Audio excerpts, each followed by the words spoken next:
Welcome to Notre Dame football, presented by NerdWallet. Good afternoon on a glorious mid-September Saturday across Indiana, where the amber hues of the coming autumn cover the state, especially the 111 miles between West Lafayette and South Bend. And today on the state's most legendary field, a century-old Indiana football rivalry comes back home again. After 7 years apart, over the years we've seen great games and very familiar faces. In 2010, it also signaled the beginning of the Brian Kelly era in South Bend. And today, Kelly can join New Rockne atop the all-time Irish win list. It's two undefeated teams on a perfect late September Saturday as Notre Dame welcomes Purdue. Good afternoon, everyone. Welcome to the 31st season of Notre Dame football on NBC. I'm Mike Tirico. We have a couple of 2-0 teams. The Irish are right. Purdue, I think, may have a little bit more positive feeling in their program at this moment.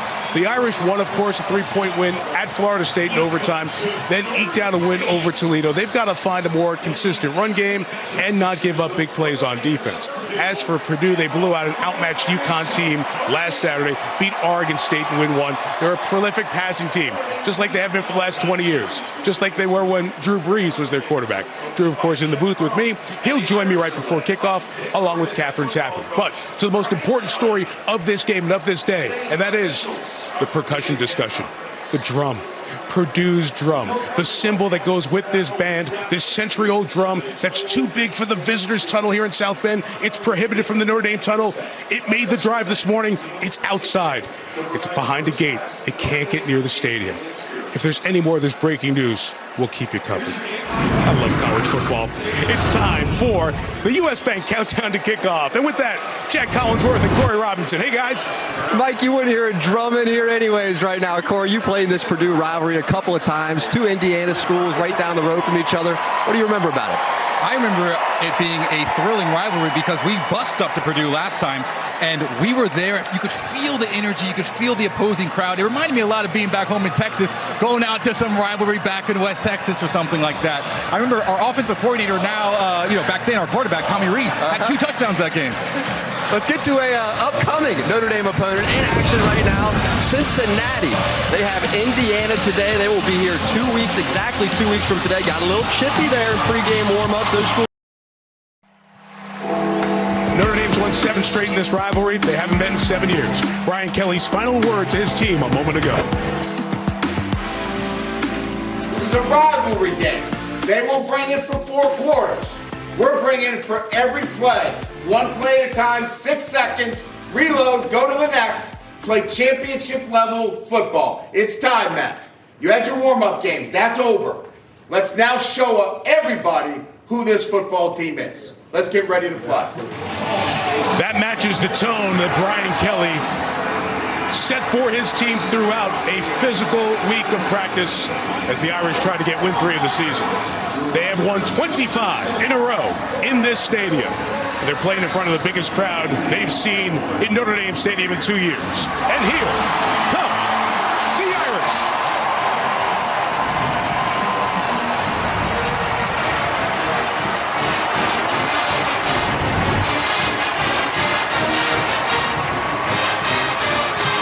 Kelly goes for win 105. That would tie New Rockne for first on the all-time Notre Dame list. Jack Cohn, starting at quarterback, the Wisconsin transfer, beat Purdue twice during his days as a Badger.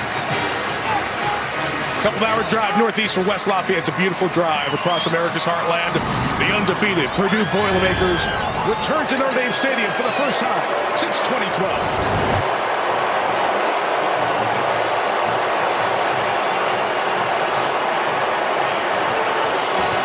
Wins over Oregon State and at Connecticut last week. Jeff Brom, year 5 on the job. His first game as a coach in this stadium. This is Drew Brees' second game as an announcer in this stadium. He also played 2 games wearing Purdue's colors. You've lived this rivalry. Tell me, what's it like, man? I played in a lot of rivalries in my football career, but none quite matched up to the Purdue-Notre Dame rivalry. It was certainly one of my favorite. Whether it's the history, mystique of Notre Dame football, or the fact that I was recruited to a place that was just 2 hours down the road, this is one of the best in-state rivalries in college football. And we look forward to it. Let's talk about what we're going to see on the field. Very good receiver, David Bell from Purdue. He is going to be a challenge for Notre Dame, and the Irish have given up big plays. What do you look for from the Irish defense today? He is Purdue's big play receiver, and the Irish are going to have a plan for him, whether it's doubling him, bracketing him, safety over the top. They're going to have to take him away. But more importantly, I think their advantage lies up front with their defensive line, the speed and athleticism for Notre Dame against the Purdue front. Purdue has a guy up front on defense named George Karlaftis. Maybe as good a pass rusher as the Irish see all year. And Notre Dame starting its 3rd different left tackle. What do you expect for the Irish to try to slow him down? Well, there's not many guys in college football that you say you have to have a plan for this guy on every play, but George Karlaftis is one of those guys. Run game, expect Notre Dame to run away from him. Pass game, expect them to turn 2 offensive line towards him or chip him with a tight end, chip him with the running back. But he's a guy who can wreck this game for Notre Dame. That's one problem for the Irish starting quarterback, who had another problem at the end of the last game. For more on that, here's Catherine Tappan. Yeah, Mike, it was quite a close call for Irish quarterback Jack Cohn, who narrowly escaped what could have been a game-changing injury in that game against Toledo, with the Irish trailing by 5 late in the game, just over a minute to play. Cohn dislocated a joint in the middle finger of his right throwing hand after hitting an opposing player's helmet. Well, he gets up, no big deal, right? Just races over to the sideline where Notre Dame Associate Athletic Trainer Mike Green popped that finger right back in. He raced back onto the field, and on the very next play, he threw the game-winning touchdown, 18 yards to Michael Mayer, sealing a 32-29 win over Toledo. Now, Cohn had minimum swelling on that right middle finger after the game. It was not taped all week at practice. He did receive treatment for pain and inflammation throughout the week, but he maintained excellent grip strength, and we will see Jack Cohn make the start here today. We'll also see true freshman Tyler Buckner, who made his collegiate debut last week. We'll see him today as well. Mike? All right, Catherine, what a day it is, too. It's in the low 80s, and it's sunny, and Tyler Buckner and the Irish offense will have to show a little bit more than they did in the game against Toledo last week. Purdue comes in, as we said, confident and aggressive on both sides of the ball. Going to be a terrific matchup. They've asked the fans to wear green here in South Bend, and many have, as a great in-state Midwest football rivalry is renewed one more time. It's Notre Dame and Purdue for the 87th time. And we are glad you're with us here in South Bend. Let's go.